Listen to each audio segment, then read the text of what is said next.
Hello dear student, आपका स्वागत है फिर से।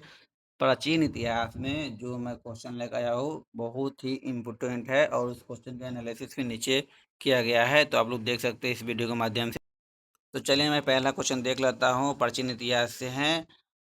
तो देखिए पहला क्वेश्चन इस प्रकार से है कि इतिहास के आरंभिक काल में को निम्नलिखित में से क्या कहा जाता है। आरंभिक काल को क्या कहा जाता है?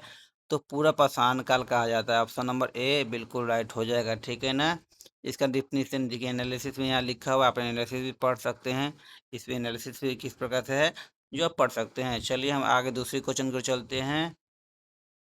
भीमबेटका गुफा किस राज्य में है? भीमबेटका जो गुफा है किस राज्य में है? तो वह एमपी में यानी मध्य प्रदेश में है।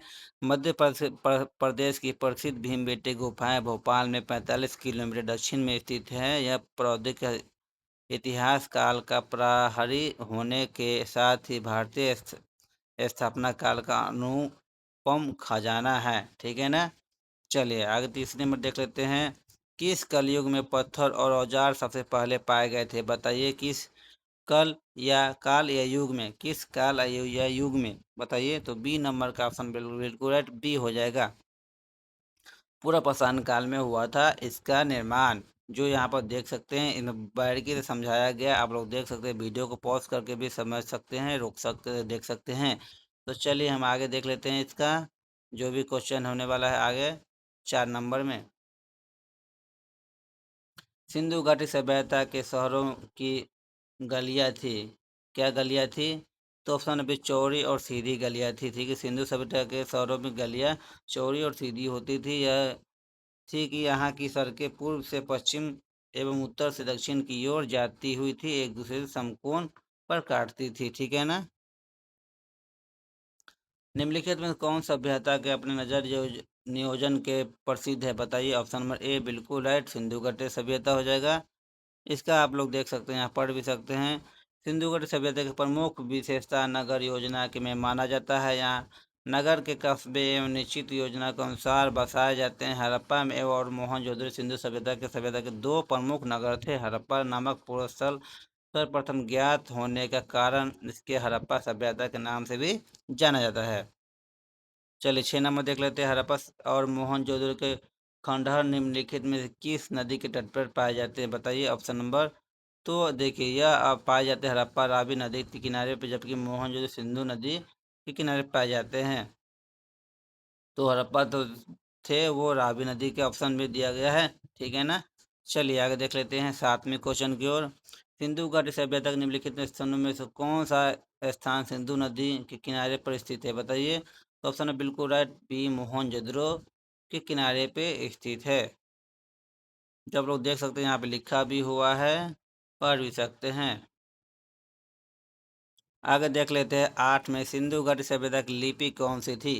तो बताइए लिपि कौन सी थी, आप लोग को पता होगा लिपि कौन सी थी।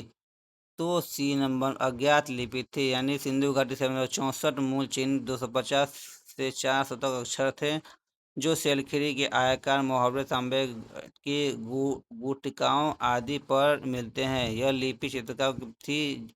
यह लिपि अभी तक पढ़ी नहीं जा सकी है, ठीक है ना। मोहनजोदड़ो का स्थानीय नाम क्या है? बताइए। नौका मोहनजोदड़ो का स्थानीय नाम क्या है? तो ऑप्शन नंबर बिल्कुल राइट, ऑप्शन नंबर इसका हो जाएगा सी ना, मृतकों का टीला। मृतकों का टीला कहा जाता है, जो यहाँ पर देख सकते हैं। मोहनजोदड़ो जी संधि भाषा में अर्थ मृतकों का टीला होता है। इसकी खोज सर्वप्रथम 1922 में राखालदास बनर्जी ने की। तो इसके पुरातात्विक महत्व के ध्यान से किया जाता है। चलिए 10 में देख लेते हैं। मोहनजोदड़ो का सबसे बड़ा भवन कौन सा है? मोहनजोदड़ो का सबसे बड़ा भवन कौन सा है? तो धन्यागर है, ऑप्शन नंबर बी बिल्कुल राइट हो जाएगा। चलिए इसका भी देख लेते हैं। मोहनजोदड़ो का धन्यागर 45.मीटर लंबा है, 22 मीटर चौड़ा है, जो कि वहाँ का सबसे बड़ा भवन था। मोहनजोदड़ो के विशाल स्नानघर के उत्तर के दक्षिण में लंबाई 11.8 मीटर है तथा पूर्व पश्चिम की ओर 7 मीटर थी। चलिए आगे देख लेते हैं 11 नंबर क्वेश्चन में। विशाल स्नानघर ग्रेट बाथ कहाँ मिलती है? बताइए। तो ऑप्शन नंबर बिल्कुल राइट, डी में मिलती है।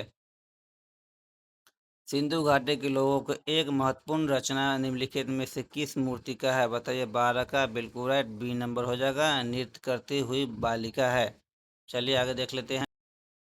चलिए 13 देख लेते, देवी माता की पूजा संबंधित है, किससे संबंधित देवी पूजा के माता?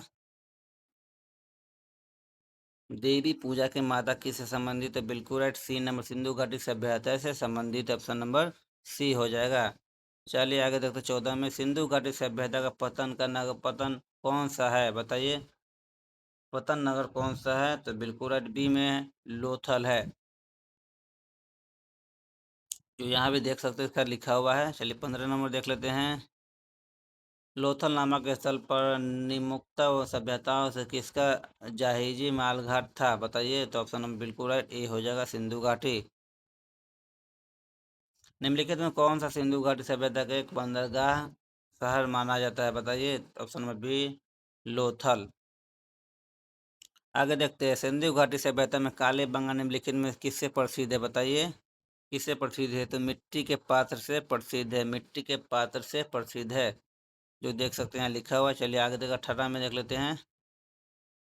सिंधु अर्थव्यवस्था की ताकत है क्या है? तो आपको पता है कि चाक पर बनाए गए मिट्टी के बर्तन, नहीं ये गलत है, व्यापारी है, ऑप्शन नंबर राइट का हो जाएगा, बिल्कुल राइट, व्यापार। सबसे अर्थव्यवस्था की ताकत क्या है? तो व्यापार है।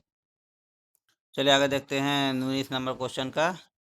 निम्नलिखित में से कौन सा धातु हड़प्पा सभ्यता में नहीं पाई गई थी? हड़प्पा सभ्यता में कौन सा धातु नहीं पाई गई थी? तो लोहा नहीं पाया गया था, लोहा याद रखिएगा, ऑप्शन नंबर डी, ठीक है ना। जो देख सकते हैं यहाँ पर हड़प्पा सभ्यता के कलयुग कांस्य युग सभ्यता थी, जहाँ पर तांबा, कांस्य, स्वर्ण और चांदी आदि धातु मिली, परंतु लोहे की प्राप्ति नहीं हुई थी। और आज का आखिरी क्वेश्चन है, देख सकते हैं, सोतुगुई सिंधु सभ्यता के किस देश में है बताइए? तो अभी ये अफगानिस्तान में है, ठीक है ना। मैं 20 क्वेश्चन बहुत इंपॉर्टेंट लेकर जाओ, अच्छा लगा तो नेक्स्ट वीडियो में फिर से बात करूँगा।